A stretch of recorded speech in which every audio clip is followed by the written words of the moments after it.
September 2002, Carlton Bolling College in Bradford plunges into special measures, condemned by HMI for failing to give its pupils an acceptable standard of education. It's quite soul-destroying, really. It was certainly a shock to find out that other people don't think you're doing the job that you believe you're doing. You're all tarred with the same brush. The whole school is sort of special measures, so it's all failing. Branded as a failing school, plunged into special measures and threatened with closure. But now, 2.5 years later, the college is on its feet and fighting fit. The journey back from special measures is a major challenge for the staff and pupils of any school. Escape requires courage, hard work and, above all, a strategy. With these three things, Carlton Bolling has risen from the ashes. This film examines how it was done. This school faced many challenges. The first ones for me were combating low morale among staff and students, injecting a sense of purpose and building high expectations. Even so, Nigel Jepson, an experienced head who's turned around troubled schools in the past, knew that the perimeter fence wasn't the only sign of a siege mentality.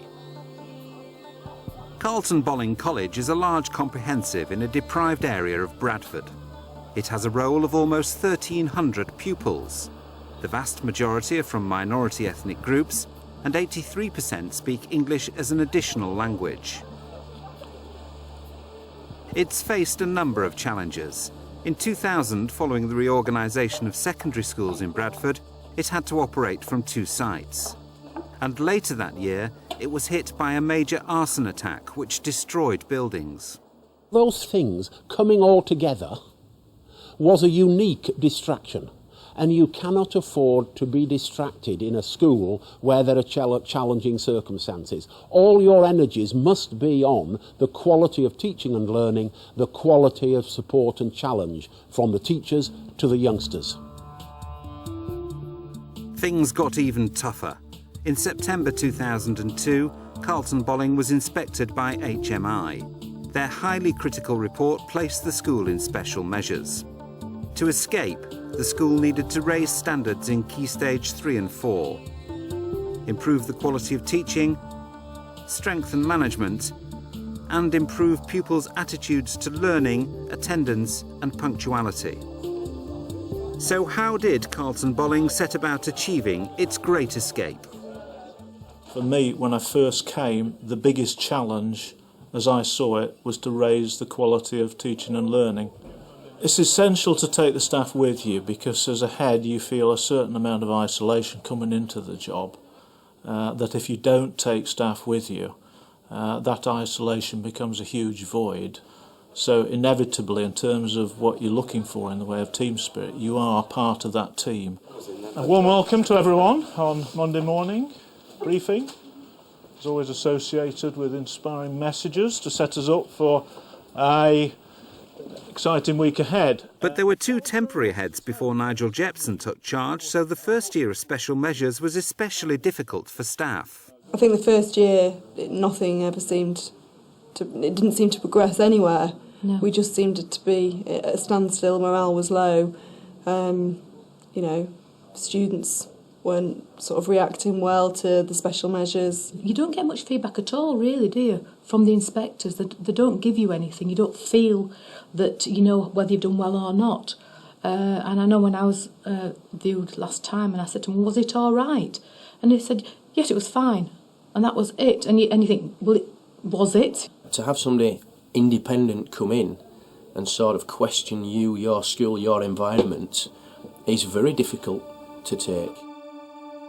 I think inevitably in situations where schools are in special measures, there is a culture shock to say that you're doing it wrong. And many people who for years have been following the same practices find that quite a shock to the system.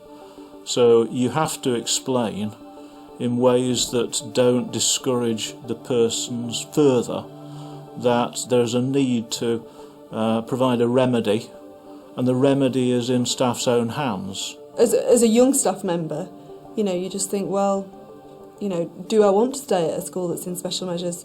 I'm a good teacher, why can't I just look for a job somewhere else? Today, the mood at staff meetings is very different. Governor's had a chance to look at the final publication of the inspection report, and I can tell you commented very glowingly on the achievements of staff. What you are looking to do is to persuade, and I think you have to be persuasive in your manner and clear about what it is and why you are wanting to achieve something for the school. We've got a more focused leadership now. Yes. The staff know who the head is, and they know what he expects and what he wants. And, like any organisation, you're lost without a strong leader. I think we've gone sort of from worrying about yourself to worrying about your faculty to worrying about the whole school. And I think when you get to that stage, you are flying towards the coming out. It's just a lot more positive. And to have that positive feeling from staff means that everybody's on board and wants to go forward and show that we are capable of doing what we've been told we haven't been. Now I would say, yes, it does work. We are in a much stronger position than we were 2 years ago. People are much happier, teachers are more confident, students are achieving much more, students are happier, and that's what we're all here for, really. So if you're one of those people that aren't ready, that haven't finished your aim, you need to hurry it up a little bit, because some people are on their starter sheet and they're already... You've got to have caring teachers, you've got to have teachers that want you to succeed in life. You've got to have teachers that want to give their all when they're teaching. Crucial to Nigel's strategy was the appointment of 2 new deputies. The task facing Rachel Kidd was to address the problems in student behaviour identified by HMI. What we needed to do first of all was literally sort out the corridors and the general movement around the school. Things like assembly, the children arriving on time, going in quietly, calmly, organising the children so that they understood what to do and when to do it and where to do it. And the emphasis is that they come into the assembly hall in the right frame of mind, calmly, quietly. In fact, they come in silence. This was a huge change from what they were used to. And the idea was that we set the tone for the day. We've made so much progress this year, and a week ago your parents had the official inspector report. It made several points which, again, feeling proud of your achievement, I want to read out to you. It said, "The pupil's personal development is good." A phrase that was used in the inspector's reports was that the students were laggardly. And this term meant, in effect, that they weren't so keen about turning up to lessons. They took their time, and when they got to lessons, they were not altogether as focused as they should be. My first impression when I came here was that the children moved very slowly. They wandered, meandered around the place, a little chat with their friends on their way. Boys, come on, hurry up. The school introduced a number of measures to take control of the corridors, a pass system during lessons, and at changeover, a more visible leadership presence. Girls, we haven't time to chat. Come on, get to your next lesson quickly. The children, they want things to be orderly. They don't like chaos and noise and scary corridors. The students, by and large, want the change. But gradually the behaviour did improve, and they realised that they're mature adults now and not little kids anymore. It's much better now. The inspectors commented on that in their last inspection, and they said that the atmosphere in the school was completely transformed to being one of purpose. Sabrina! They talked a lot about the behaviour and attitude of the students being much improved. It's just a lot calmer and a nicer place to be. Can you hurry up to your next lesson, please? One area where the school has been proactive is punctuality. Senior staff meet latecomers at the school gates and demand explanations. Why are you late? I missed the bus. You missed the bus? Yeah. Well, lateness was a big issue. The inspection team commented a lot on the fact that students were not punctual in the morning particularly. Seriously, where are you supposed to be? Now, if pupils are late by more than a total of 30 minutes over a 2-week period, the school alerts their parents via the community team. The students then have 2 weeks to improve or be punished with detention. I've just been talking about how well you've been doing recently. Because you've been really excellent, haven't you, in lessons and working hard and behaving yourself. Why are you late? So I woke up late. If your parents know you're coming late to school, they just push you more and more and more. And that is going to get you into school. So this isn't going to happen again, is it, Idris? At the end of the 4-week cycle, the second 2 weeks, the number every time reduced dramatically. 10 minutes late, 10 minutes. 1 week it reduced from 60-something to 3. Controlling corridors and lateness is important, but the students have to want to get to the classes to achieve their targets. Teaching must be exciting, and when the school was put into special measures, HMI said 3 out of 10 lessons were unsatisfactory or poor. Nigel appointed Jackie Nellis to take charge of teaching and learning.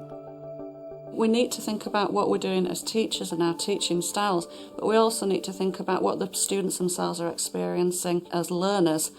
We needed to make sure that everybody was clear. I think the key was clarity in everything, but clear about what constitutes good or very good teaching and learning, and make sure that we're all working to the same agenda. Fear of failure has what has predominated for far too long. What we have to give are the opportunities and the strength to those students to not only believe they can achieve success, but gain that degree of success in reality. When rock and roll music took off, Buddy was attracted to it, and by 1955 he and Bob were performing as a support act to the chart-topping Bill Haley and the Comets. HMI had made it clear the college wasn't catering to the needs of individual pupils, so students were sorted into target groups. Do you see what I mean about having the confidence? Rocky, that's fine. Having the confidence to leave stuff out. Don't need it. We moved from mixed ability groups to setting, and obviously there are a lot of mixed feelings about that and different views on that. But we felt that setting was important because otherwise, if you have a mixed ability group, you're most able, perhaps, and you're least able, are liable to switch off and become bored, distracted, and then possibly disruptive. Before, it used to be like there was a lot of more able students and less able students in the same class. And the teachers had to accommodate for that, which meant that sometimes the higher achieving students would get a bit left out and not learn as much. But now there's all the higher achievers are in a set 1 class, so it's all the same standard of learning, which has improved a lot. With the less able children, they get help from other teachers as well. It's not like the clever people are clever and they're going to get all the grades. It's more like you can do it as well. It doesn't matter how able you are, you can still get your grades, you can still achieve. One of the key target groups is around 90 CD borderline students preparing to take their GCSEs. They've been brought together in sets to maximise their potential. Koyaz Mia is one of them. Koyaz, do you want to read the next bit for me? Give them a voice a rest. At the start of 1958, the Crickets embarked on their first world tour. Talking with students like Koyaz, it became obvious that they felt their progress was being hindered by being in mixed ability groupings. Similarly with parents, when we discussed with parents in primary schools why perhaps they may not favour sending their child to Carlton Bolling, it was because of reasons such as that.